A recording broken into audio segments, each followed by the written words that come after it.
അരമണിക്കൂറോടെ ജീവിച്ചിരിക്കുള്ളൂ ഞാൻ എങ്ങനെ പറഞ്ഞ് മനസ്സിലാക്കുന്നു. എന്തായാലും പറയാതിരിക്കാൻ നിവൃത്തിയില്ലല്ലോ. എന്തെങ്കിലുമൊക്കെ അഡ്ജസ്റ്റ് ചെയ്ത് പറയാം.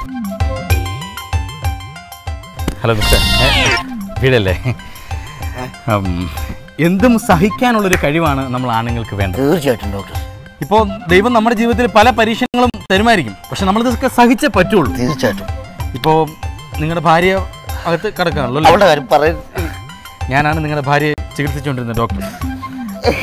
എനിക്കൊരു കാര്യം പറയാനുണ്ട്, ഒന്ന് വരൂ. വരൂ.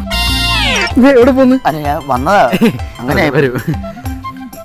നിങ്ങളുടെ ഭാര്യ, അതെ, ഞാൻ പറയാൻ പോകുന്ന കാര്യം കേട്ട് നിങ്ങൾ ഒരിക്കലും അപ്സെറ്റ് ആവരുത്. തീർച്ചയായും ഡോക്ടർ, പറയൂ ഡോക്ടർ. നിങ്ങൾക്കിത് അത് സഹിക്കാനുള്ളൊരു കഴിവാണ് വേണ്ടത്. ഓക്കെ, നിങ്ങൾ മനസ്സിനെ നിങ്ങൾ അതിനുള്ള സജ്ജമായിക്കണം. ഞാൻ സജീവമായി.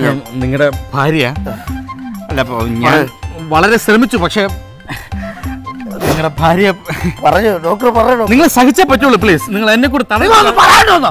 നിങ്ങളുടെ ഭാര്യ ഇനി അരമണിക്കൂർ കൂടെ ജീവിച്ചിരിക്കുള്ളൂ. നിങ്ങൾ സഹിച്ചേ പറ്റൂ, പ്ലീസ്. ഇതാണ് വലിയ കാര്യം. 18 കൊല്ലമായിട്ട് ഞാൻ സഹിക്കാം. പിന്നെയാണോ ഡോക്ടർ ഈ അരമണിക്കൂർ? ഒന്ന് പോടോക്ടർ, പോടോ. പിന്നെയാണ്. ദൈവമേ.